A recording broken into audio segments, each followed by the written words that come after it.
Hello, welcome back. This is a kitchen update video. It's been a few months since we moved into the house and we've made some pretty substantial changes to the kitchen. It's not a full renovation, we didn't change everything, but we did make some changes which I think are interesting to talk about, and I want to walk you through them and explain my design choices to you. So the first and most obvious thing is that the kitchen is now green. You might remember from the earlier videos on this channel that the kitchen was very grey when we first moved in.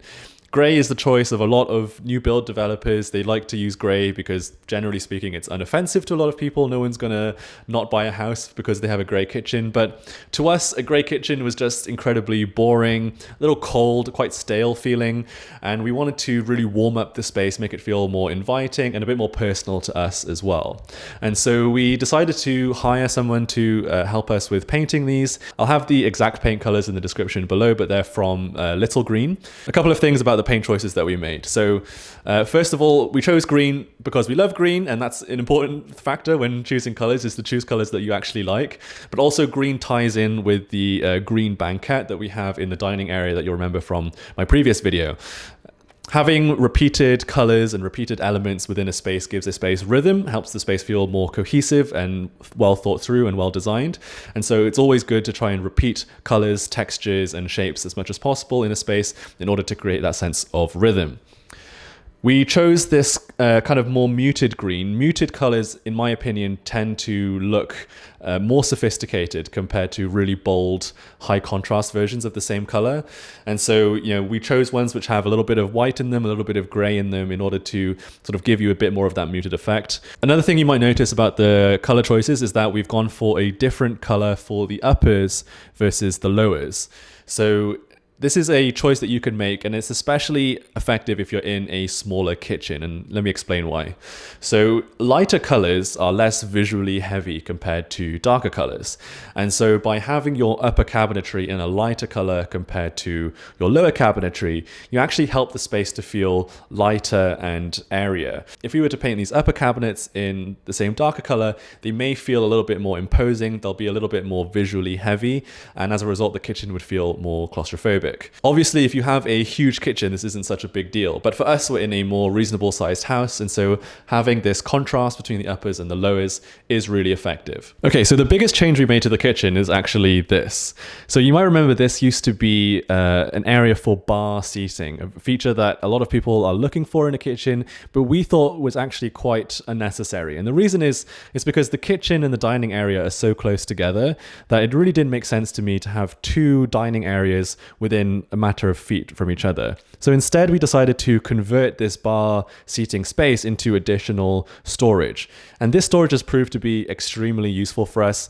We use it for pantry ingredients, so things like tins, pasta, cereal boxes. Having this extra bit of storage really frees up the cabinetry space in the rest of the kitchen.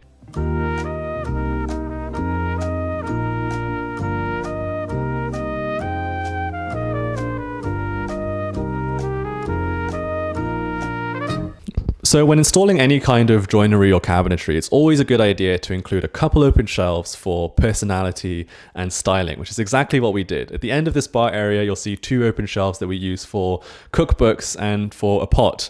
And this is such a great way to add personality, I think, to any kitchen or dining area. Your cookbooks say so much about you, the cuisine that you like, the type of food you like to eat, your culture, and just what your interests are with regards to food. And so we love to buy and collect cookbooks, so including these shelves is really great for showcasing that to our guests and also just for easy access for us as well. So the final thing to talk about, and arguably the most important thing, is our upgrade of the tap. So you might remember initially we had the standard builder grade chrome tap that came with the house. Nothing wrong with it, but we upgraded it pretty substantially to the Quooker Flex in a stainless steel finish. So if you haven't heard of Quooker before, they're a company that make boiling water taps, instant boiling water. So this replaces our kettle, and it also replaces our Brita water filter because we got the water filter attachment as well. I'll quickly show you how it works. So we have the normal tap functions here, cold and warm as usual. But then if you want to have instant boiling water, we simply double tap this collar and twist, and then ta-da, we have instant boiling water. And like I said, we got the filtered water attachment also. So to get that, you simply hold it down and then twist, and that is clean filtered drinking water. So we find that we get a lot of use out of this Quooker tap actually. It's the primary way that we get drinking water in our house, which means we're using it all the time. And since we work from home, that means this is the main way that we get drinking water throughout the day. And the boiling water function is actually incredibly useful also. Not only do we use it for cups of tea and coffee, which is the thing that people tend to focus on when it comes to selling these taps, but the boiling water is also great for cooking pasta, blanching vegetables, and actually we found that the boiling water is also really useful for cleaning as well. Sometimes you need very hot water to clean things properly. I also use it for sterilizing chopping boards, especially if I've been preparing meat on a chopping board. I can quickly sterilize it using boiling water from the tap, which means that I'm not transferring all of that bacteria from the meat onto my dish sponge, which then would be transferring that bacteria to other dishes later on. So we find that we use the boiling water feature all the time. And so while the Quooker is expensive, because we get so much use out of it, in many ways, it makes up for it. You also got to take into account the aesthetic benefit as well. For me, the Quooker tap just looks so much better than your standard builder grade tap. It's bigger, it's more sturdy looking, it's more substantial. The extra height is actually useful as well when cleaning things, so you have more space to move dishes around when using the sink. By having boiling water and filtered water all coming out of our main kitchen tap, it also means that we can get rid of the kettle and the filter on the countertop, which just frees up the countertop space, makes the space look less cluttered, and gives you back that countertop space to do prep work in. So that's a quick rundown of the kitchen upgrades that we've made in the first few months we've lived in the house.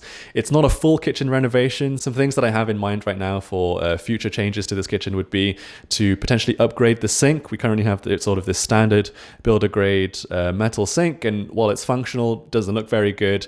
It's also not particularly deep, which means that washing dishes and things is a bit harder. Would love to upgrade it to a porcelain or an enameled cast iron sink. I think that would not only look better, but be a lot more functional too. The countertops as well, they are still this gray laminate, which is standard for all the houses in our development. They're functional, they're practical, they're easy to clean, but they don't look very good. I would love to get something a bit more interesting, a bit warmer, maybe a natural stone or a butcher block. I think either option would look really good with this kitchen. Finally, let me know what you think of the hardware. We decided to keep the hardware that came with the house. I don't hate them. I think they kind of suit the stainless steel finish on the Quooker tap, so in a way it all ties together. But I would consider in the future changing it to go for more of a mixed metal look, maybe like an antique brass, something with a bit of patina might look really nice for the hardware in the future. Okay, thank you so much for watching, and subscribe if you haven't already, and I'll see you in the next home update. Cookbooks and for a pot. And this is such a great way to add personality, I think, to any kitchen or dining area. Excuse me, sir.